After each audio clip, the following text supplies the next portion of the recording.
नमस्कार दोस्तों, आपका हमारे YouTube चैनल में एक बार फिर से स्वागत है। दोस्तों आज बात करने वाले हैं टमाटर में लगने वाले झुलसा रोग के बारे में।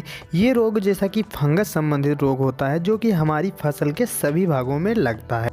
अधिकांश या पत्ती, तना और फल में दिखाई देता है। हालांकि असर इसके फूल में भी पाए जा सकते हैं और फूल भी इसका प्रभावित इससे हो सकता है। यह रोग प्रारंभिक अवस्था में पत्ती पर अपना प्रभाव करता है, जिसमें सबसे पहले पत्ती पर छोटे छोटे धब्बे, गोल धब्बे बन जाते हैं और गहरे घाव जैसे दिखाई देने लगते हैं।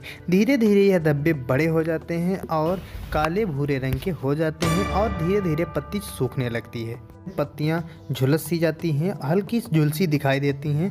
धब्बों की जो संख्या होती है वह धीरे धीरे बढ़ती रहती है। धब्बों की संख्या बढ़ने के साथ साथ पत्ती का रंग भी हल्का पीला हो जाता है और पीला पड़ने के बाद पत्ती हमारी जो है मुरझा जाती है और इस पत्ती का पतन हो जाता है, यानी हमारे पौधे की जो पत्तियां हैं वह झड़ने लगती हैं। पतझड़ होने के साथ साथ इसका प्रभाव हमारे पौधे पर हो जाता है और पौधा हमारा मर जाता है, यानी बिल्कुल ध्वस्त हो जाता है। उसी तरह के धब्बे हमारे फल पर भी दिखाई देने लगते हैं। इसी प्रकार के जो धब्बे होते हैं वह केवल पत्तियों पर ही नहीं बल्कि फलों पर भी दिखाई देते हैं। जैसा कि जितने भी हमारे हरे फल होते हैं, छोटे फल होते हैं, तो उसमें छोटे छोटे काले रंग के धब्बे दिखाई देने लगते हैं। फल पर सबसे पहला लक्षण छोटे गहरे भूरे रंग के काले धब्बे बनने शुरू हो जाते हैं, जो कि दिखने में चिड़िया की आंख जैसे होते हैं।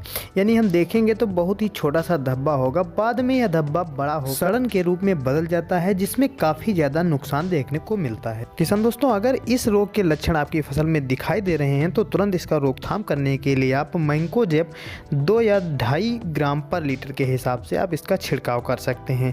किसान दोस्तों, इसका एक बार छिड़काव नहीं करना है, इसका 2 बार आप कम से कम छिड़काव करें, यानी 10 या 15 दिन के अंतराल पर इसका दूसरा छिड़काव आप कर सकते हैं। अगर आपकी फसल में जरा भी पहले छिड़काव के बाद इम्प्रूव दिखाई दे रहा है, यानी कुछ अंतर दिखाई दे रहा है, तो दूसरी बार आप उतनी ही मात्रा का छिड़काव कर सकते हैं। यदि आपकी फसल में पहले से कुछ अंतर नहीं दिखाई दे रहा है, यानी जैसी आपकी फसल थी उसमें वैसा ही लक्षण दिखाई दे रहे हैं, कुछ अंतर नहीं आया है, तो आप अगली बार कुछ मात्रा बढ़ा सकते हैं। यानी अगर आपने 2 ग्राम पर लीटर के हिसाब से लिया है तो दूसरी बार आप 2.5 ग्राम पर लीटर के हिसाब से प्रयोग कर सकते हैं, या फिर 2.5 ग्राम लिया है तो 3 ग्राम पर लीटर के हिसाब से प्रयोग कर सकते हैं। किसान दोस्तों, आप लोगों को एक और सावधानी बता देते हैं। अगर आपकी फसल में जरा भी इसके लक्षण दिखाई दे रहे हैं, किसी भी फफूंदनाशी के लक्षण दिखाई दे रहे हैं, तो आप अपनी फसल में कम से कम नमी बनाए रखें, आवश्यकता अनुसार सिंचाई करें और कम से कम उर्वरक का प्रयोग करें। साथ ही आपकी फसल में जितने भी रोग ग्रसित पौधे हैं उनको बाहर निकाल कर जला दें या फिर किसी गड्ढे में ढककर खत्म कर दें। दोस्तों, अगर आपकी फसल में पछेती झुलसा लगा है तो रेडोमिल MZ 78 का छिड़काव करें,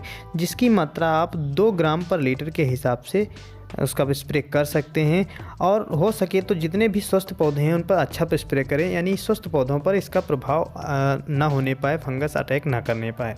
दोस्तों, अगर आप अन्य फंगस संबंधित वीडियो देखना चाहते हैं, जैसे अमिस्टर टॉप या सांप से संबंधित वीडियोस, तो हमारे चैनल पर दिए गए हैं। आपको डिस्क्रिप्शन में लिंक मिल जाएगा और लास्ट में बॉक्स आ जाएगा, वहाँ पर आप लोगों को ये वीडियो मिल जाएंगे, वहाँ से आप देखकर लाभ ले सकते हैं। दोस्तों, अगर हमारी जानकारी आपको पसंद आई है तो लाइक शेयर ज़रूर करें। अगर चैनल पर नए हैं, ऐसी ही जानकारी पाना चाहते हैं, तो हमारे चैनल को सब्सक्राइब कर बेल आइकन दबाएं, ताकि ऐसे ही जानकारी से भरे वीडियो आपको समय समय पर मिलते रहें। दोस्तों, मिलते हैं अगली जानकारी के साथ अगले वीडियो में। तब तक के लिए धन्यवाद। जय जवान जय किसान।